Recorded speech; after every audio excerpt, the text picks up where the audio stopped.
देखिए आज के कालखंड में हम आपको संस्कृत के अंतर्गत ही प्रथम खंड वचन परिचय। वचन का मतलब समझते हो आप लोग? यस। वचन का मतलब होता है एक और ज्यादा, ठीक है।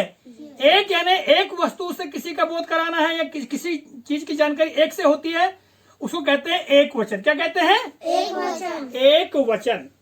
और एक से ज्यादा वस्तु मतलब तीन या तीन से ज्यादा वस्तुओं का जब बोध होता है तो उसे क्या कहते हैं? बहुवचन। क्या कहते हैं? बहुवचन। बहुवचन। तो बेटा संस्कृत में तीन वचन होते हैं, एक वचन, द्विवचन और बहुवचन। किंतु यहाँ पर हम आपको क्या पढ़ाते हैं? एक वचन और दूसरा बहुवचन। एक वचन यानी एक वस्तु का बोध होगा, यानी एक वस्तु की जानकारी हमको मिलेगी, और बहुवचन यानी तीन या तीन से ज्यादा वस्तु की जानकारी आपको मिलेगी। आपके पाठ्य पुस्तक में भी यहाँ दिखाया गया है, आप देख रहे हैं बेटा? यस। हाँ, इस पाठ्य पुस्तक में यहाँ पर चित्र दर्शाए गए हैं और चित्रों के माध्यम से बताया गया है। सबसे पहले आप देखोगे यहाँ पर, तो यहाँ देखो पुस्तक में बालकः अर्चति।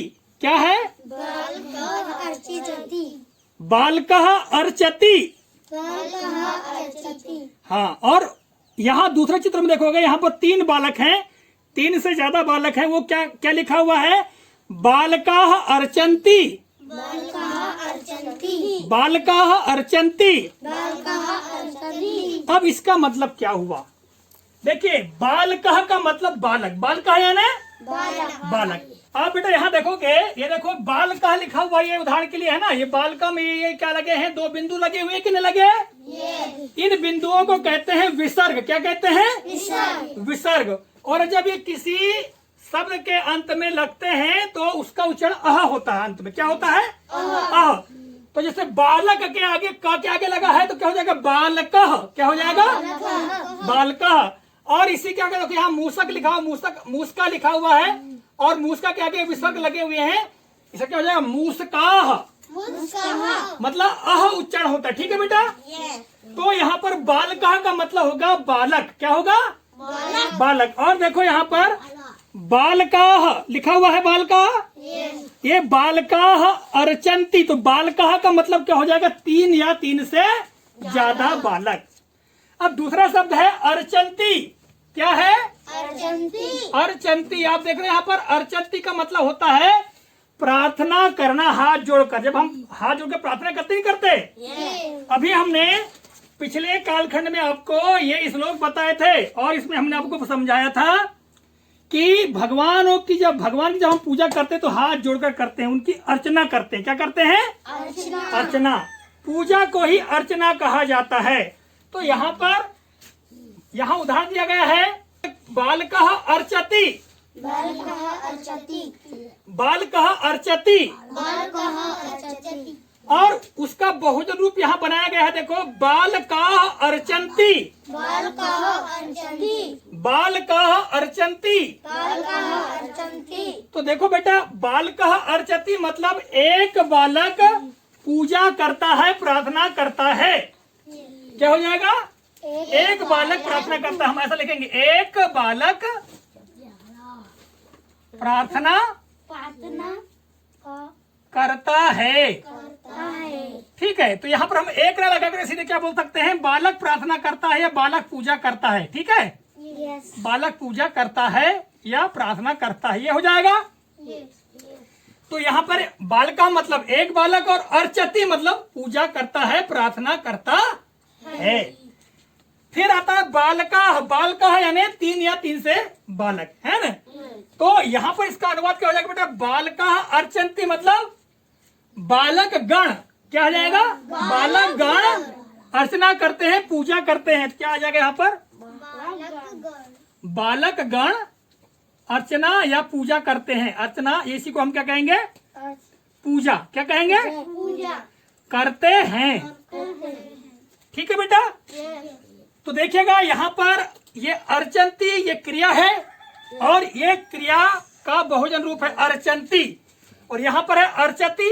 और अर्चति का मतलब यानी पूजा करता है, प्रार्थना करता है। और यहाँ क्या जाएगा? अर्चन्ति मतलब पूजा करते हैं। ठीक है बेटा। तो आपने देखा कि बालकः का बहुवचन रूप क्या होता है? बालकः। बालकः क्या होता है? बालकाः। क्या होता है? बालकाः होता है ना। हाँ, तो हम आपको ये समझा रहे हैं कि एक बालक से हमको बहुवचन बनाना है तो क्या हो जाएगा? बालकाः।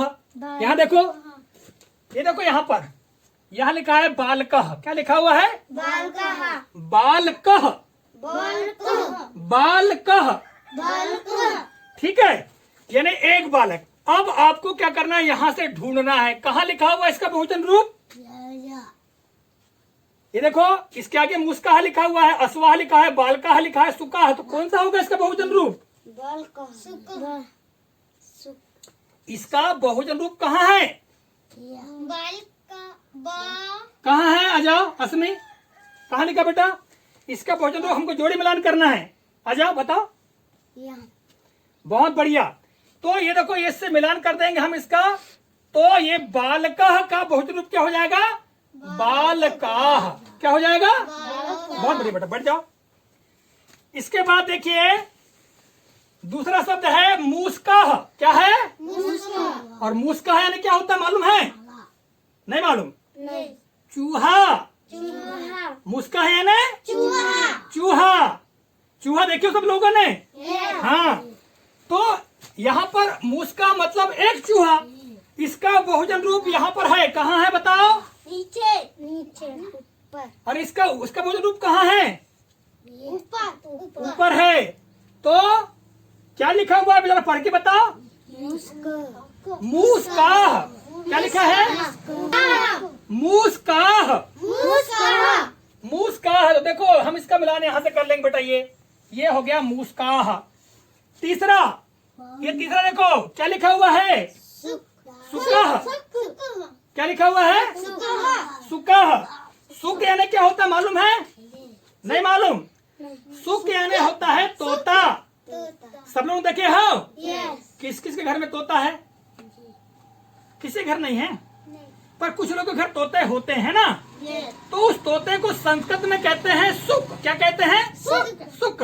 तो देखिए यहाँ पर सुका। सुका यानी एक तोता। अब हमको 3 या उससे ज्यादा तोते की बात करना है, तो क्या आएगा यहाँ पर? देखो सुकाः। क्या जाएगा? सुकाः। कहाँ लिखा है? नीचे। सबसे नीचे सुकाः। बहुत बढ़िया। और फिर देखिए आगे क्या लिखा हुआ है? अश्वः। क्या लिखा हुआ है? अश्वः। अश्व यानी क्या होता है मालूम है? घोड़ा। बहुत बढ़िया। क्या होता है? घोड़ा। तो अश्वः यानी एक घोड़ा। अब इसका बहुवचन रूप कहाँ है बताओ? कौन से नंबर पे है? दूसरे नंबर पे है। तो क्या हो जाएगा? अश्वाः। क्या हो जाएगा? अश्वाः। तो बेटा आपको समझ में आया? बालकः का बालकाः, मूसकाः का मूसकाः, सुकाः का सुकाः और अश्वः का अश्वाः। तो देखो हमने इस कालखंड में आपको वचन के बारे में बताया। संस्कृत के वचन, एक वचन और बहुवचन।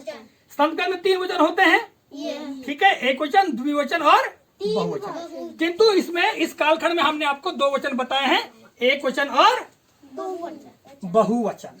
ठीक है, बहुत बढ़िया।